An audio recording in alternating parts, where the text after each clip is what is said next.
All right. Well, this is Justin Hampton, joined by several compensation consultants extraordinaires, and we are joining you here for another season of the Pay Practitioners panel. So we will be doing this for the next 3 months, every other Friday at 11 o'clock Central Time. We'll be joined by who I've got here on this panel. I've got Jennifer Hassrick, Greg Roche, I think I said that right, Jaime Mofin, Nancy Romanyshyn, Shari Nornes, and Catherine Dovey. So we'll just go ahead, and since it's a brand new group of folks, we'll go ahead and introduce ourselves. So I'll go first. I'm Justin Hampton. I'm the founder of CompTool. Been doing comp for about 15 years. Started off at companies, worked for companies like Greyhound, Starbucks, and then my last role was with a company called Big Fish Games, where I was supporting their comp programs in the US and in the UK. And I'm super excited to welcome these 6 other brilliant compensation consultants to join us for the next 3 months. And love to kind of go through, do some introductions, and we'll start with Jennifer. Thanks, Justin. I'm Jennifer Hassrick. I started my career in comp, and it's about 20-some years ago. Had some brief diversion to business ownership and entrepreneurship, and then I joined Korn Ferry about 2 years ago. I primarily focus on broad-based compensation and pay equity, and I'm based out of the Chicago office. Great. Welcome. Thank you. Greg. All right. I'm Greg Roche. You did get it right. I am on the comp team for UnitedHealth Group, and I've been doing comp for about 15 years in industries like multifamily real estate, cybersecurity, and healthcare for a number of years. I live in Denver, Colorado. Great. All right, Jaime, how about yourself? Hey, everybody. Great to be here. I'm Jaime Mofin. I'm managing partner from Sede Consultores, owner and publisher of Sueldos.com, which is a survey covering Mexico, Central America, and the Caribbean. And I have been in compensation and data analysis at least in the 15 years, more on the compensation side, not on the actual line of work, but it's a different perspective. So great to be here and great to share with everybody in this panel. Thank you. Yeah, great. We're excited to have you. Nancy. Hi, everybody. I'm Nancy Romanyshyn. I'm Senior Director, Total Reward Strategy and Solutions at Syndio, which is a workplace equity analytics platform. But I kind of had baptism by fire. I started my career as creating the first compensation program for a mid-sized retail firm. I was trained by a consultant to do it, and it was exciting, and spent some time there, then transferred over to consulting back in 1998 to then Towers Perrin, which then became Towers Watson, which then became Willis Towers Watson. So spent over 2 decades with them, designing and implementing global salary frameworks. So a lot of time in broad-based compensation. And then my last few years there, I got into pay equity and was leading the North America Fair Pay team. That's when I met Syndio and had to tell everybody, it's not you, it's me. I've changed and made the leap into software and pay equity analytics. So really excited to be here and talk with this amazing group that you pulled together, Justin. Wow, great. Well, super excited to have you. And then Shari, how about yourself? Hi, everyone. Shari Nornes. I'm with MorganHR. I come from primarily a practitioner background, working with companies like Johnson & Johnson, Emerson Electric, churches, law firms, just a variety of industries, primarily in the broad-based compensation. And I'm really excited now to be the principal consultant for MorganHR, helping other companies solve problems and determine what the problems really are. So I'm happy to be here on this panel. No, super excited to have you guys. Catherine, how about you? Hi, I'm Catherine Dovey. I'm with Sound Compensation. I started out years ago with B of A and in-house at B of A and Bank of America, and then at Kaiser as well. Then I shifted into consulting. I do mostly broad-based comp. Every year, I think I have worked in every industry now known to man. And then I have like a human tissue harvesting company call me. And I'm like, wow, okay, this is new. So that's what I love about what I do. It's a blast. I get to learn a lot about different businesses and get challenged all the time by these really cool and interesting companies. Wow, that sounds fascinating. Wow. Well, great. Well, we are joined here today by this, I love Jeff's comment, this dream team of compensation consultants. And so we will be starting this for the next 3 months. And actually right now you can actually go and search some of our other upcoming episodes. So next week, 2 weeks from now, we've got one post. You can go register for that one. That'll be about pay equity. And the following one for October 20th, I believe, is actually going to be around how compensation and TA can build stronger relationships. So lots of great topics coming up over the next several months. And those are the 2 that we have right now that you could go register for if you'd like to.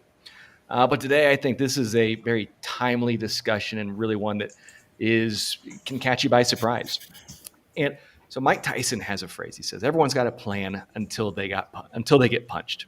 And I think that too can be said for companies and compensation teams when the business doesn't hit their targets. Now, what we want to talk about today is what is the compensation team's role if the business doesn't perform? And I'll tell you just from my own personal experience, I've experienced this twice. Once where we missed target by about 20%. The other year where we didn't make any money at all. In fact, we lost money. And I don't mean profit. I mean, we actually lost in terms of revenue because we didn't have a single customer. And so I think as we kind of run through the experience that we've had, I think as we look at what's happening with the economy, not knowing which way it's going to go, there probably are some companies that are facing this today. And we wanted to bring this up as a topic for if you are facing this or if you will face this in the future, what is your role? And so I will kind of start it off and just kind of ask, has anybody worked for a company, worked with a company? Has anybody worked with a company that has missed targets and has had to make some exceptions around how they go through and manage employee pay? I have. Everyone else? Yeah. No surprise. So I'm just curious. So I had it small. I think I saw Shari raise your hand. What happened? What was the experience like? And I mean, just at a high level, what happened? How did you guys respond to it? Yeah. So it's interesting. It was kind of funny the first time because I'm like, this has never happened before. It seemed like a fire drill. And it was kind of one of those aha moments for me that said, okay, I need to be in the conversation when we're setting those targets and the consequences if we don't meet them going forward, right?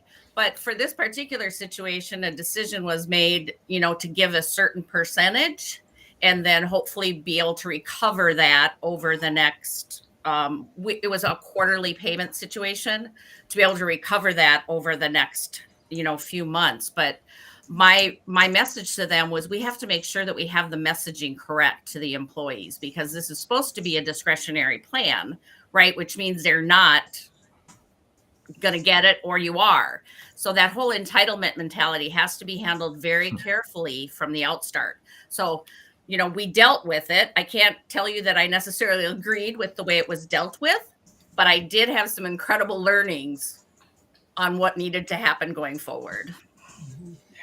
Yeah. I think that my experience too was from a comp practitioner's mindset. Like I had a hard time accepting and agreeing with how we did it because for us personally, we deviated from the plan that we had created to really kind of make sure we met the business needs, which really, if we kind of thought back about it, was maybe we didn't design our plan well enough or didn't create an exception process that really was designed for this. So now we're having to go against our plan to really do what we need to do to keep the business supported and, kind of stem the bleeding from losing more people. I think, Nancy, did you, forgive me if I was wrong, but I think you had a similar experience. Yeah, I mean, it's funny, as I was reflecting on this question, one of the things that springs to mind is sort of the question of, do the employees know it? So I think, Shari, what you're saying around communication and being really upfront about, and immediately I think about business literacy and sort of how you set a different tone depending on, are you bringing employees along in the business? And so how much of a surprise is this really going to be? So I think about the conversations, Shari, something you said triggered the early days of COVID. And a lot of the work we were doing with different clients, depending on their business, the impact it was having on some of those businesses where there were some real, like you said, Shari, a fire drill. And it was a huge prioritization exercise. Once we knew things were going to continue for some time, there was some serious discussion about how are we going to sustain operations when we know, our operations depend on people being able to come here. So, and that wasn't going to happen anymore. So, when you think about that, I think a lot of compensation's role is helping with that prioritization and scenario planning, but also helping, I think, kind of managing up with leadership to say, what are our priorities? Is the priority to hold on to people or not? Or are we going to make some decisions around certain people and others? And, like, what exactly are we looking to do? So, and I think that we're in a position to say, well, this is what this is going to look like. And I'm seeing that even in the chat, some folks are talking about doing those different scenarios. Again, depending on, what we're saying about too, Justin, what do we mean by, we didn't perform? Like, how severe is not performing? Yeah. Well, and I think, I think what you're saying is, and we're talking about comp's role is to do all these things, to help with all these things and advise with all these things. And as comp practitioners, you have to understand nobody actually likes the truth. If we all told the truth on what the impacts would be or what the possibilities were, people would say, oh, I don't want to take this job because I may not get the bonus, right? We make offers and we say, here's the base and here's the bonus. And everybody expects, I'm just going to get that, right? And your average employee expects, I'm just going to get that. If we told them it was at risk, they'd be like, oh no, I don't want to put that at risk. And so, and leaders as well, right? You put all those scenarios out and they're always going to be like, well, this is the best case scenario. We're going to like assume that. So that's what we have to do as comp people is lay all these things out and give them the whole scenario, but we can't expect that they're always just going to trust and believe it. I mean, they might trust it, they might not believe it, right? Because again, nobody really wants to hear the truth. We wouldn't do a lot of things if we laid that out at the beginning. So I think that's part of our role is to put it out there. And if they don't accept it, okay. And then we have to help them fix it on the back end. But that's kind of our lot in life as comp professionals. Yeah, I have a couple of thoughts on this. I think the most important thing where I would start with this is what happened. Was it COVID? Did we have, a supply chain issue? Do we have an underlying business lever that we didn't pull? What's actually going on? Is this a one-off situation or is it an endemic business strategy that we're off on massively? And so I think that really drives to me the information around how we decide what we're going to do going forward. So if it's a one-off situation, it's a COVID situation, it's a supply chain situation, our team did all the things they normally would have done a great job, but we completely missed the mark. I think there's a different answer there than there is if we've got an underlying business issue that's driving problems. So I would say in that case, even if there was going to be a payout because we wanted to retain people, I would talk about shifting aside the incentive plan as it was built and consider maybe calling it a retention bonus or something like that, because that words matter and that changes the conversation. Another thing that I see a lot is we've got performance, theoretically we're all high performers, but the business isn't performing at the same level. I think one of the things we need to be doing as comp professionals is calibrating our performance ratings to our overall organizational results, right? So if we're really performing well as an organization, our performance ratings should be really high. If we're not performing well as an organization, we shouldn't have all fives on a scale of 1 to 5 if that happens to be the case. So some thoughts. And I find that I love that discussion around, that performance piece, because I did work for one of the companies where we really missed our targets. We had actually gone through a RIF, and I think we laid off about 30% of the organization. And when it came time for the performance period, I think we had more 5-star and 4-star performers than ever before. And the CEO looked at us and said, guys, this is absolutely insane. There's no way that the business can be doing this poorly and everyone else is just doing that great. That doesn't make any sense. And the management response was, to me, it actually made sense. They said, well, we let go of everybody that wasn't underperforming and everyone else has to pick up the slack. And I found that to be, that was a really tough thing to argue against. But at the same time, there was just that misalignment on employee performance tied back to the business. But one of the things that I think probably worth discussing too is when you miss those targets, were they fair targets to start with in the first place? Because I sat down with some of the folks to set those targets, and I was still early on in comp and just thought to myself, that just doesn't seem like how I would do it. And, being new, it kind of thought to myself, well, I guess that is how you do it. But I wonder too, has the comp team played a significant role in helping to set those targets or kind of confirm or acknowledge those targets both at the onset and throughout? I'm curious if anyone else on the panel has worked closely with the business, what parts of the business to build those out initially. Justin, I'll jump in. Oh, go ahead. No, go ahead, please, Jennifer. I'm in the process of helping a business right now do exactly that. And I think that, kind of taking a step back of all this, of what we've talked about too, is that, you have to account for the best case scenario as well as the worst. And right now they're riding high. So what their targets are right now might be more aspirational, right? And they don't really want to put a threshold in necessarily because they think that they're always going to make it. But I don't want to commit the business to, paying something out if the business isn't there. So I think the climate in which you're building a plan is largely driven. You need to be, the comp team can be the steady, as Greg said, you don't want to hear the truth, right? Like we've seen both sides of it. So making sure that it's balanced. We've guided them, and do you want them to be really stretch, or do you want to pay out when they hit it?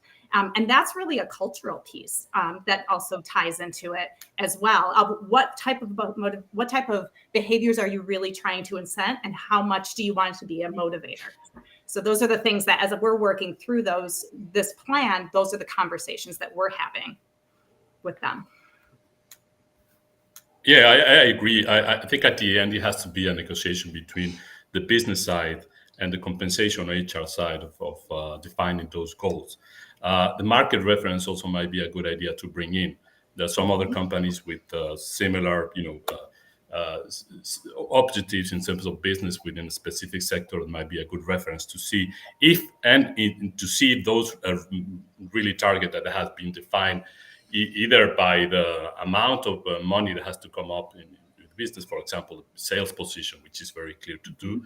But some other areas are not that clear to do, for example, operations or even administrative positions. That are not easy to come up with a easy target to get there. So going to the market, I would say that would be a very good reference to go before setting those goals. I have a prediction that I think with pay transparency, I think it's forcing a change, right, in how we approach rewards.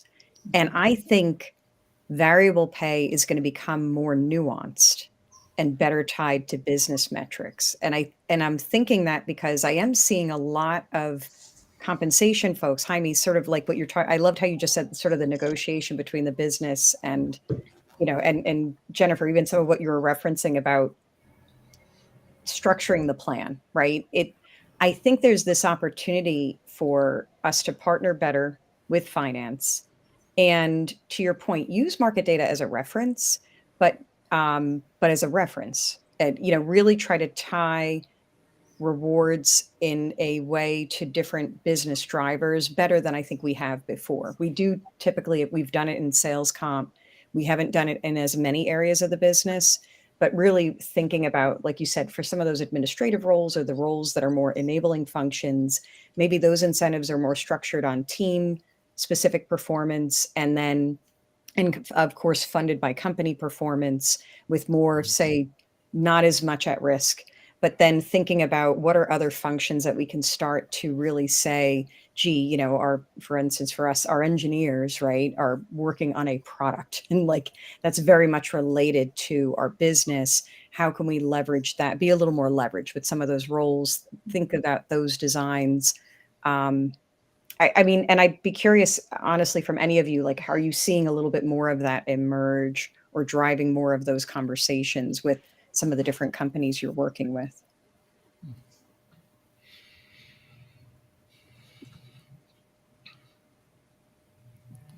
It's a good question. Sorry, I didn't mean to like create an awkward silence. Right? Like, isn't, I mean, I don't know. And I think, well, Am I crazy? I think that's where we're headed. Yeah. And I agree with you, Nancy. I'm sorry. Just when we're working with the companies on that whole incentive piece, I'm finding that they are looking for more financial metrics than the objective ones, right? And you know, the key is to get kind of that seat at the finance table. So at least you know when things are going awry, because if they work great, finance did a great job. If it doesn't work good, it was HR's fault. So you got to make sure that you're kind of in that mix so you can be prepared for the outcome. So that whole partnership piece, collaborating with them, is so important. But the other aspect I'm seeing is also the introduction of a chunk for those KPIs, or, you know, whatever the thing of the day is that they're calling them. There's lots of different acronyms out there, kind of as a safeguard, but also needing to hit that threshold in order for that to kick in. So, you know, really that important tie to the business. And, you know, that threshold can be different for different populations, right? Depending upon their actual impact on the threshold. So that's kind of my 2 cents on that. I think Greg was going to mention something. Yeah, I think, you know, when we plan these, we talk about, you know, different departments or different groups have different goals, and we assume that that's all going to be rolled up and it's all going to be aligned and make sense. And I think in a scenario where you maybe have products or something like that, you're saying like roll out these products or launch these products or things like that. And you can do that and they, you know, hit all their numbers, right? And then we still run into this. And I say this a lot in the comments where the business still doesn't perform, right? And so what do you do there, right? Because you've got like one department is like killed it all year and they're hit all their numbers, but then you didn't make your overall numbers to hit the funding. And then just what do you do? And I think there's different ways to handle that, but it does kind of go back to how you set up the plan in the first place. In what are you going to do in those kind of scenarios? It's almost like contingency planning at the beginning. And maybe for comp, that's where we need to like flex more into that area. Like you said, lay out all the different scenarios, but say like, this could happen when this happens, because we've all seen it happen. We all know this happened in our experience. What are we going to do in that situation, right?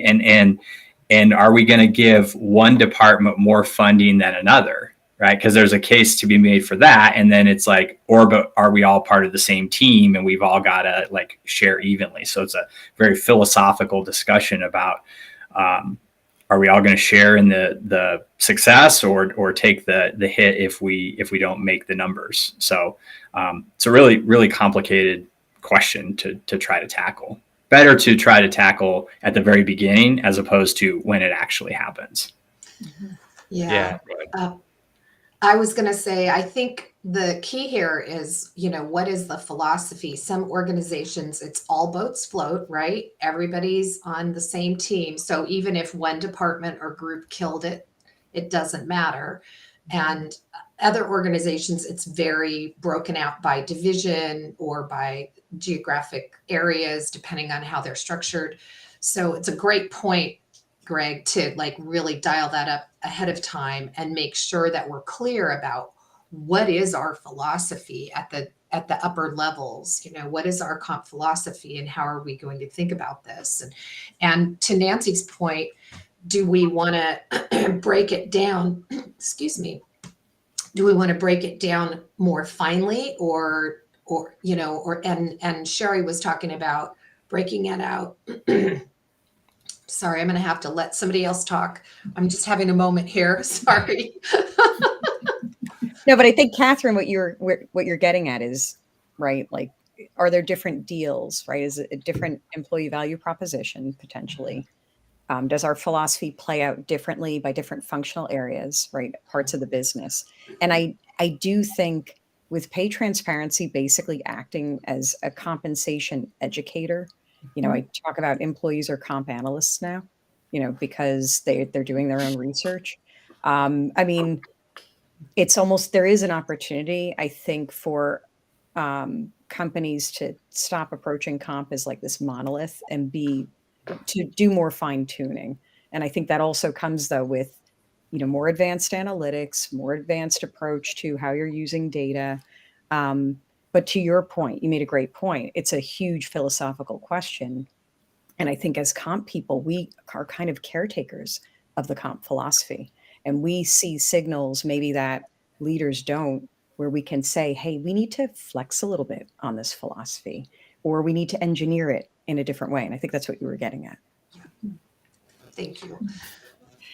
And Nancy, to kind of tag on to that, I think that caretaker of the philosophy, I think one of the gaps that I'm seeing in a lot of these conversations, and we kind of said it way in the beginning, was communication.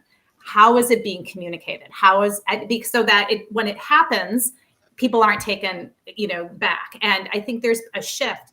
Comp is in the room now. People never used to talk about it. So we've had a cultural shift in general as well, largely driven by these pay transparency laws and whatnot. But now this is the time that you have to have your ducks in order behind to be able to communicate and continue to communicate. It's not a one-time shot anymore. Annual bonus conversation done, right? It's a continual, conversation. And what is your philosophy? And do we need to adapt? And what's happening? Because people are interested. People want to talk about it. And I think, they'll understand it more and will have less of a visceral reaction if they're not taken off guard and be like, what do you mean? I don't understand this. I have a question for you. I'm sorry. Very quickly, it's related to the question I want to ask you. We don't have such kind of legal requirements for compensation, openness and transparency in Mexico, neither in Central America or the Caribbean. So I'm really looking forward to see what's going on in terms of seeing in the US, which I see the most developed country in that regard, how it's going to happen in terms of a couple of things: communication, which you already mentioned, Jennifer, but also responsibility definition. Who is really responsible of bringing what into the company? Is it going to be part of that? Because you know how it's going to be compensated. You need to understand very clearly what is your role in the organization. So is that also part of the conversation when your company is talking about when you're talking about transparency at this moment? Yes. Actually, there's and I would say, Jaime, it's great points you're making. It's not, even the United States isn't as advanced as what's happening across Europe with the EU directive. So the EU directive is even, because what's going to come up is they're talking about pay transparency and opportunity transparency. We just saw that too come out of Illinois. So there's one spot maybe in the US that's doing it. But yeah, I think, and I think too, it's not even about legislation. It's just about what's available on the internet, that people can access. So I think too, it's we as companies, we have to take control of the story about, why you're paid, what you're paid, how you can advance. Those are the things that I think I agree that the communication, people are still struggling, I think, with a lot of that communication and trying to find the right words to talk about their philosophies. And then I think the other complication is it's changing as we speak, because as things kind of come to light, people are sort of rethinking what they're doing. So it's sort of this ongoing thing, I think. And I agree, it's exciting to watch. It is. People think of pay transparency from a practitioner standpoint as, I have to post a range. But it's really a gift to us as comp practitioners, because we have to provide now the basis for the decisions that are made and make sure that they're equitable and they make sense and that you have a story for them. We didn't have necessarily that permission before. So I think as paid practitioners, it's a great opportunity to really, nudge yourself in the door if you're not already there. Yeah. And there was a and that's go ahead. Go ahead, Catherine. No, go ahead. There was a great point in our chat here that Denise Liebetrau pointed out, and that is the partnership between finance and HR. So many times I see completely divorced, these two functions completely divorced from each other, or finance makes all the decisions and then HR just goes along behind and, picks up the flowers that are dropped behind the wonderful work that finance is doing. And I think a true partnership is really important there, especially as we move forward. We're moving more and more to where culture is a big component and is driving. And I don't think finance pays attention to that. So having that partnership is really, really important. Yeah. Agreed. And, as we're talking around kind of the partnerships between finance and compensation, and then a little bit about the pay transparency piece, one of the underlying things that we really were hitting on earlier was kind of that communication opportunity. And so if we kind of think about those moments when we are in that kind of recovery mode or that disaster mode, or, all hands on deck for how do we communicate to employees, who communicates to employees, when do we do that? I've seen one of my previous bosses, he always told me, I will never be upset with you for over communicating, just the opposite. And I think, of course, there is a balance for that. But if we have to lean towards one side of that spectrum, I'm going to lean towards over communicating. But one of the things that I would say is I have seen companies strive to provide that information to employees throughout the year. Like on a quarterly update, they'll say, here's how we're doing towards target. But with non-publicly traded companies, especially, what I've seen them is I've seen smiley faces that were big smiles, not so smiley, and then like a middle face. And that just from the employee perspective, you're kind of like, great. Here we are, 5 smiles, 5 quarters of smiles. I don't know what that actually means. I wonder, how have you seen companies effectively communicate that on an ongoing basis? And then kind of if there is that moment of, oh, no, we're in a frowny face. How have you seen companies communicate that effectively? Because I think that's one of the most important things is that communication piece, and also setting people's expectations to kind of remove that level of I don't want to say entitlement, but that feeling that we're going to get this no matter what, which we kind of touched on earlier. Has anyone had any good experiences or just kind of have some best practices to share?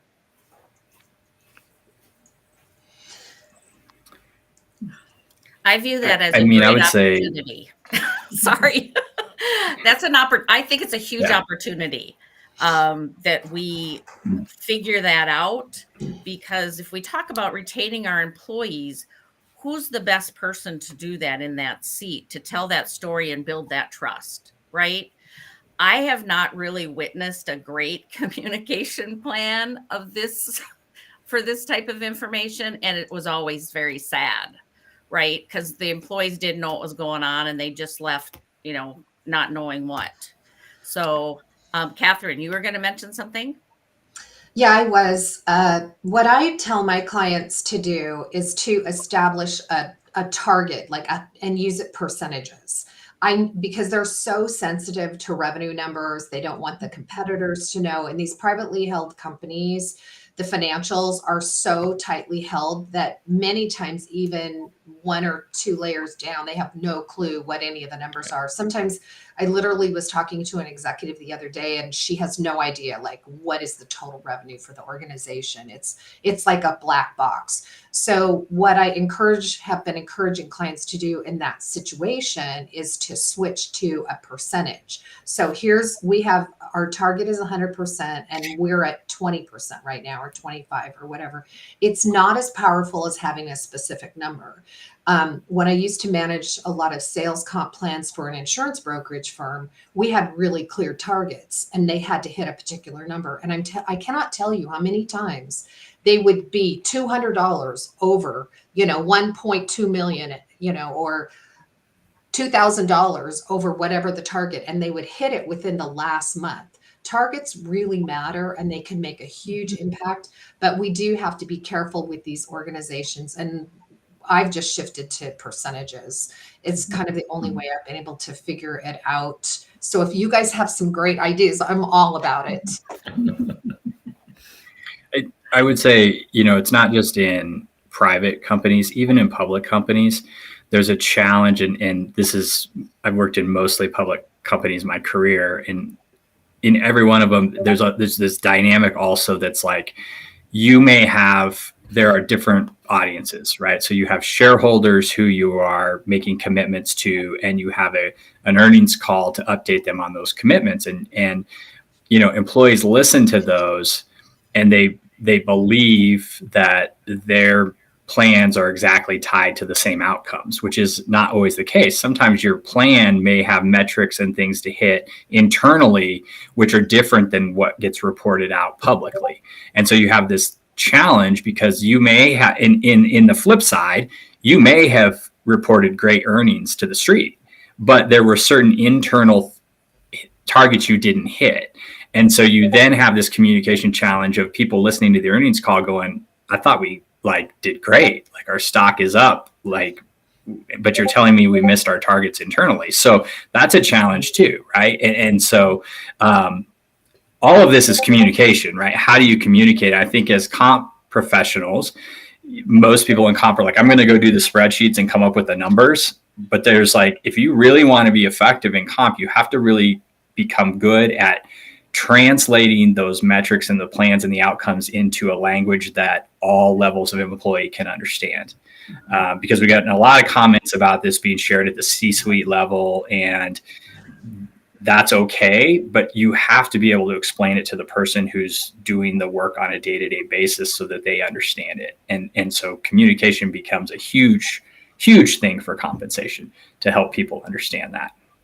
I think it's a missed opportunity, Greg, and to everybody's point that it is an opportunity. I mean, I'm troubled by the lack of communication. And I agree that I think business literacy is so critical in keeping employees engaged and focused on the behaviors, right, that they need to do. Yeah. I mean, I think it's also, it's not just the business literacy, but there's a fair amount of behavioral science in this too. Yeah. And there's a fair amount of understanding people and how they respond to incentives. And so then you get into, behavioral economics and all those kind of things where, again, as a comp person, you can't just be I can figure out salary ranges. You have to understand, you have to go deeper into all these things to understand, if you hit your targets, nobody is going to be they're going to be that's what I thought. Right? If you miss and you lose it, that hurts twice as much as hitting it, right? I mean, that's the thinking fast and slow Daniel Kahneman stuff is we feel lost twice as much as we appreciate gain. And so it's one thing, you're going to get no credit for hitting. You're going to take all this heat for not hitting. So we got to think about all those things and how that's going to come across when we're communicating. Mm-hmm. I would love to share this story. It's all secondhand, so I don't know how much of it is true, but what is that candy company that Born Candy Company? They had an incentive plan for their salespeople where if they hit their targets, their sales trip, they went to the Bahamas or something. And if they missed their target, they ended up in Fargo, North Dakota. And they missed their target, and they all ended up in Fargo, North Dakota. And I don't know if you remember, probably about 8 or 10 years ago, all of a sudden you saw Born candy everywhere. They did not miss their target 2 years in a row. They hit it the next year because they were all remember Fargo? No, don't do it. That's great. Really? Okay, so has anybody been to Fargo? I lived by Fargo, so Fargo isn't such a bad place. So, but it's not the Bahamas. Right. They had to buy everybody winter coat. My only reference is the movie, so that's all I can say. Well, I wonder too. I mean, so, if we go down that path a little bit longer, I imagine there was some kind of plan document that said if you hit it, you go to the Bahamas. If you don't hit it, you go to Fargo. I've worked for companies that typically don't share the actual plan document, for a number of reasons that I think are all valid. But I wonder if anyone else has worked with companies that have actually shared the specific plan document, or if everybody's deferred back to kind of one pagers that are custom made for the manager and for the employee. Personally, I have found that we've had employees ask for the plan document, and giving that to them could be open it up for a lot of interpretation and discussion that maybe that not be the best discussion for the comp team and the employee, but having those one pagers that really distill it down to the key points for it. So, I'm curious and maybe we'll start with Jennifer. So yeah, of the ones I've done, I've always had the plan document shared, and because it spells it out and it's very clear, and there's no discretionary piece of it. It's metrics, right? For the one I'm thinking, one in particular was real estate, a syndication, and so do you hit your numbers or not? Now those targets were very clear because it was kind of going to the behavior piece of, do they undercut their estimates or not, right? So we made sure it was built right. So they were very clear in what they were expected, and they saw all the detail. So there was really no question at the end of the year, and they could monitor it themselves. So I think that's, the one pager is fine, but I've always had those plan docs shared personally. Okay. Me too. Yeah, Catherine, I see everyone kind of shaking their heads. Yes. Yeah. So what we've done is generally had a plan document for the plan over governance, and then individual plan summaries for the employee to see exactly what their targets were and how they get to those. So the plan document wasn't necessarily something you touched every year, but the summary plan for each employee, those targets were something that I think by practice should be reviewed and monitored and changed to make sure the employee knows it's not etched in stone every month or every year. Just going back to the Mexican perspective on this, as you can imagine, because of the lack of legislation, most of the compensation discussions are kept in a big box that nobody can touch, and it's handled only by CTO, C-level positions, and probably consultant like ourselves. So to be honest, one of the things that we have seen more and more, and it's part of our growing business here, is the fact that the companies are understanding that there need to be a clear objective and goal for the employees, at least a certain level, who has a group responsibility or a real clear business responsibility, to have a very good understanding of how they're going to get paid.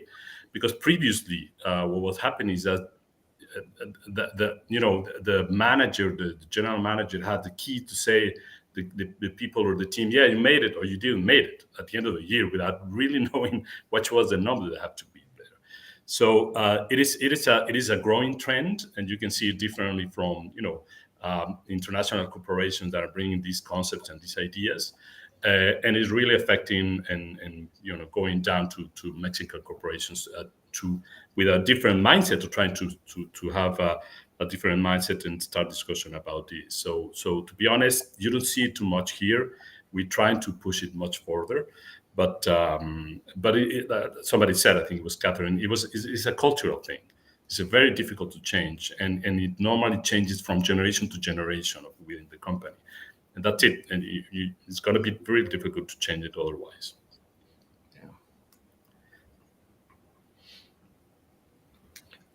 Great points. Let's see. So, one of the other things, as we're really kind of talking through the whole, the process of culture, communication, what role does kind of that employee feedback play when we are talking about kind of, hitting targets, missing targets? I mean, what do we do with that employee feedback? How do we collect it? What kind of tools are we using to collect that feedback? Because I think, while we can communicate, if our message is not understood, then I think there is opportunity for us to change how we're communicating. So I wonder, post-mortem, I don't know, pre-mortem's a word, but post and before kind of we start looking through the bonus cycle. Have we seen companies that are kind of taking that employee feedback throughout that period to kind of build on those communication strategies and to make sure that communication piece and their compensation is understood, which I think is so important for the compensation function? I mean, I've seen. I would say. Oh, I'm sorry, Greg. Did you want to go? Yeah, I was just gonna say. I think when you get people saying, "I don't even have any idea how you're calculating my pay, or I don't know why I got this pay or I got this bonus," you can say, "Okay, let's try to communicate better," or you can ask yourself the question, "Do we need to be having a bonus for this employee population?" Right. I mean, if they don't understand it and it's probably too complicated, or the better question is, do you need it? And I see Denise kind of put this question in the chat, which was, incentives can only do so much at some point. So do you spend time trying to communicate better, or do you rethink the plan? And if you've got, a couple employers ago, and this was in multifamily housing, we had these complicated plans for our service technicians that would show up and fix things in the apartments because we wanted to have an incentive plan for them. And then when we really got down to it, they had no idea why they were getting comped the way they were, like why they were getting this bonus. And we did it quarterly. So every quarter they'd get this amount of money, and none of them could tell you exactly why. And we had all sorts of guides, and I had created all sorts of dashboards, and there was this place they could go look, but they're never looking at that. And so we ultimately are like, it's not the juice isn't worth the squeeze here. So we basically just said, let's give them an increase. I mean, it's not a pay it doesn't go with pay for performance, but at some point, neither is your incentive plan driving performance. So do you change the way you think of that for certain populations and really examine that instead of going, I need to come up with a new way to communicate it? Mm-hmm. Yeah, I agree. I mean, that goes, I think, to the nuanced rewards conversation and thinking through, like you were saying, what makes sense for each population? What are the behaviors we're trying to get, and what's going to really incentivize and resonate? I think what I've seen during, say, the not so great scenario, where, say, there have been layoffs, or there, have been other, again, not happy messages about how the business is doing. Justin, to your point, I've seen this combination of sort of regular employee sensing. So whether it's like a quick online kind of pulse check and sort of this regular cadence of that during that period, I've seen folks employ that. And then that's helped inform kind of what are the next steps? Like, what are the things we have to communicate? What are the messages that clearly aren't landing?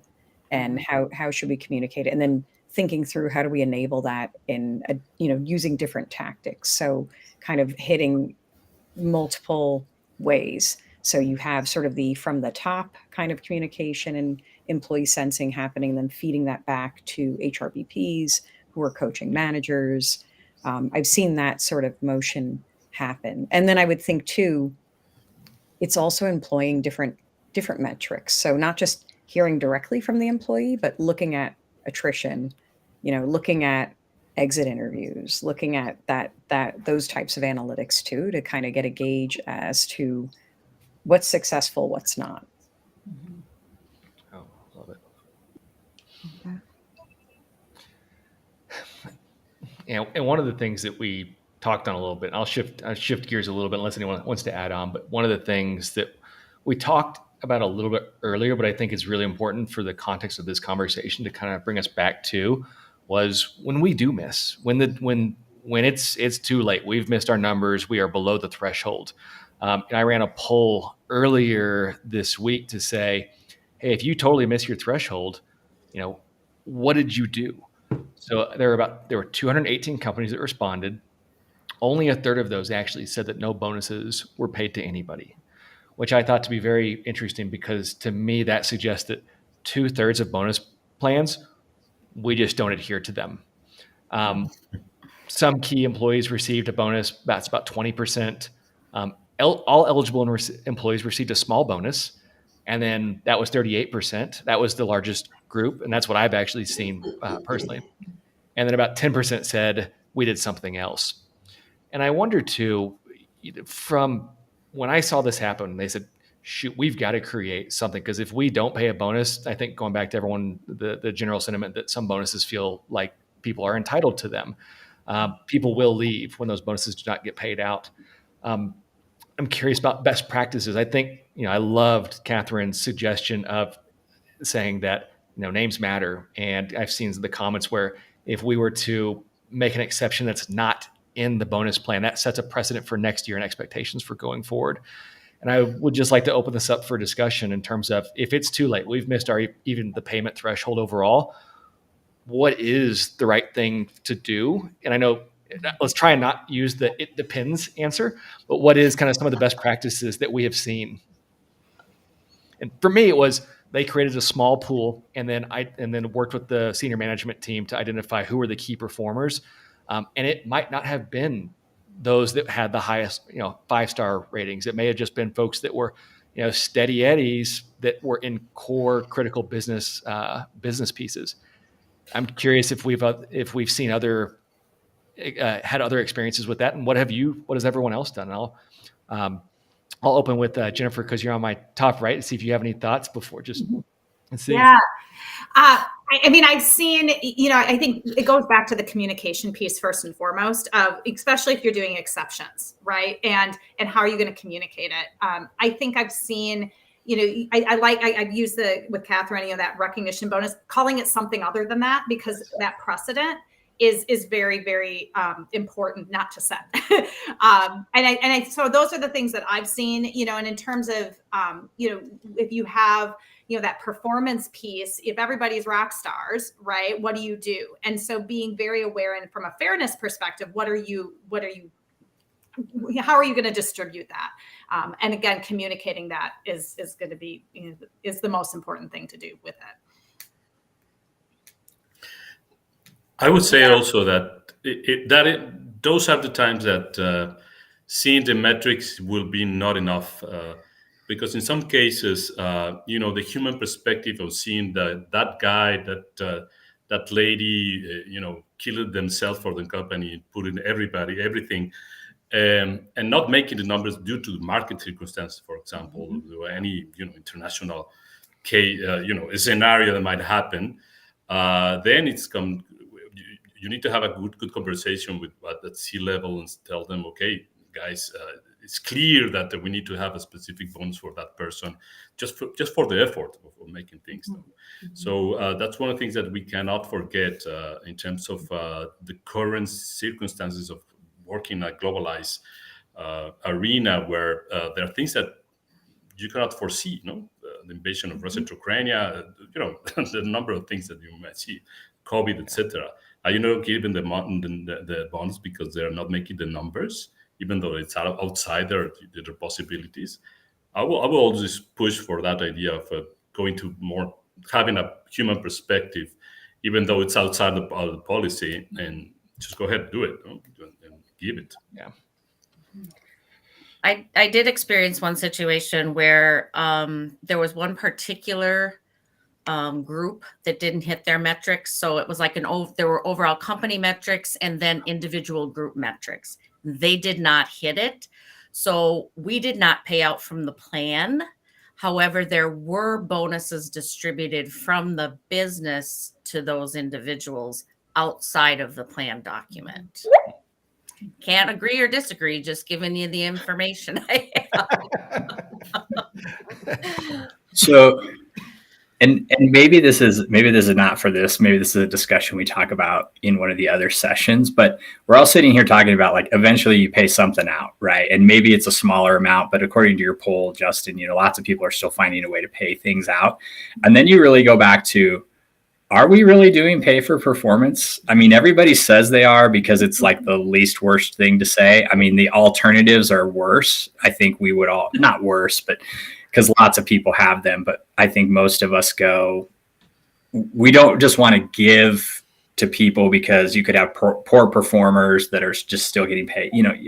We can't get comfortable with this idea of making it a given. Yet when we don't hit it, we still find a way to still pay it anyway. So are we really driving pay for performance and all of these things, or is it a nice thing to say and a good philosophy, but we don't actually execute on it? I 100% agree. I mean, so as you know, as everybody's talking, so Jennifer, like I'm thinking of, like, I know Korn Ferry's done surveys, MorganHR, I'm sure you've done, like we've all seen the surveys. WTW, we did a survey, and on short-term incentives, it was always funny because it was a huge percentage of people that even though they're not performing, they still get an incentive.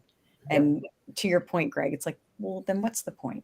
And I think, and I could stay, you know, statistically speaking, right? In pay equity analyses, typically performance rating is not a driver of pay, but that's not, when you think about it, that makes a lot of sense because we're not really paying for performance. We pay for the job, its impact, where it's located. There's a lot of other things we pay for. So with a short-term incentive, we should just be paying for performance, but we have to better define it. And I think that's I think what I keep coming back to. And I think what we're all talking about is by tying it to specific business metrics and maybe being more nuanced by different areas of the business.